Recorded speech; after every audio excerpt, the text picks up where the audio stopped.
Danabaş kəndinin əhvalatlarını yazdım 1894-cü ildə. Hansı janrdadır Danabaş kəndinin əhvalatları? Povest. Povesti, ay sağ ol. Povest nədir? Kiçik də, yəni həddincə. Yox, hekayədən böyükdür. Romandan. Romandan. Ay sağ ol. Azərbaycan ədəbiyyatında ilk povesti kim yazıb?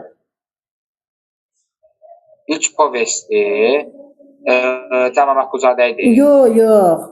Cəlal Məmmədquluzadə olsaydı, bayaq Cəlal Məmmədquluzadənin ilklərini danışanda deyərdi. Mirzə Fətəli Axundzadə. Ayda, bayağı deyən. Aldanmış Kəvakifdir. 1857-ci ildə, 1857-də Axundzadə ilk dəfə olaraq Azərbaycan ədəbiyyatında povest janrının əsasını qoyub. Ona qədər Azərbaycan ədəbiyyatında povest janrında əsər yazılmamışdı. Və indi bu Danabaş kəndinin əhvalatlarında Cəlal Məmmədquluzadə onu nə zaman yazıbdı?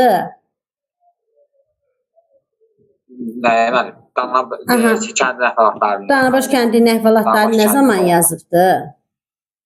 1894. Yox, dedin, o 1894-də elə bir dedin də, tarixini demirəm, Aytunar.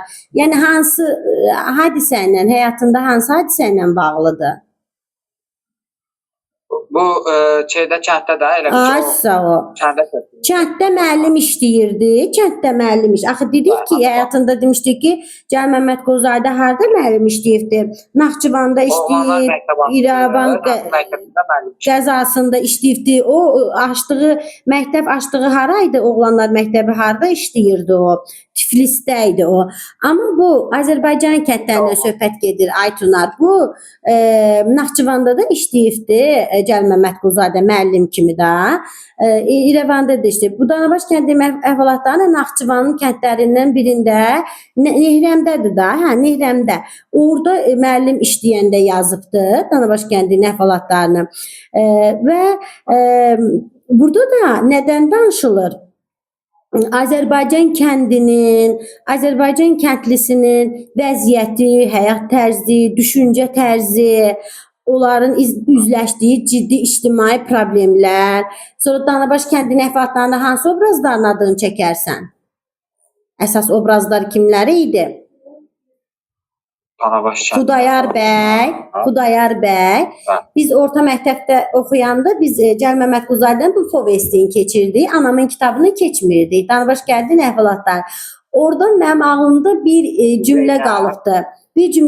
Xudayar bəyi müəllif belə təsvir eləyirdi. Xudayar bəy çox çirkin, üzü kifir, belə bir bənzətmə eləmişdi Xudayar bəy. O biz oxuyanda həmişə bizi ləzzət eləyirdi, gülürdük da. Həmişə adamın ürəyindən tikan çıxır da. O Xudayar bəy o qədər pis xarakterli obrazdır ki əsərdə.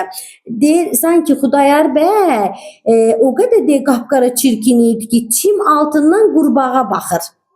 Bu nə deməkdir bu ifadəni bilsəm? Yəni bax bu bir dənə bu ifadə Xudayar bəyin özünü təsvir eləməsə də müəllif, yəni bax Cəlal Məmmədquluzadənin sənətkarlığı, bax gör çox qüdrətli sənətkardır Cəlal Məmmədquluzadə. Buradan bilinir ha. Gör necə təsvir yaradıb. Çim altından qurbağa bilsən nədir? O bataqlıqlarda gölün qırağında çim olur, görmüsən onu heç? Çimin altından qurbağa onsuz da qəşəng deyil. Çimin altından baxanda da lap vahiməli olur axı. Elə ki təsəvvür edirsən biz qurbağa harda təsəvvür edirik? Göldə. Amma bu hardadır? O yaşıl çim yaşıl kimi olur da. O yaşıllığın altından bir də elə bir ki qurbağanın başı çıxır da. Gözləri də qabağı olur qurbağa. Yəni bax bu ifadə ilə Cəlal Məmmədquluzadə Xudayarı çox gözəl təsvir etmiş, bənzətmə eləmişdi. Biz həmişə orta məktəbdə oxuyanda ona gülürdük.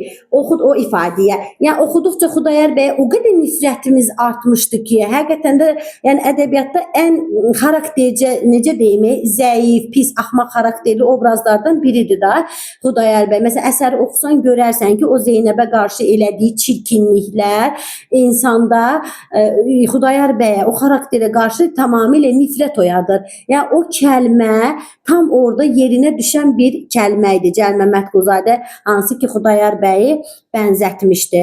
Bəli.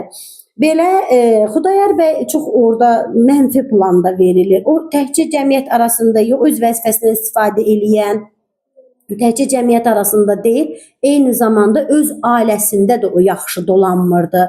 Yəni xarakterini hər yerdə ortaya qoyurdu. Bəli.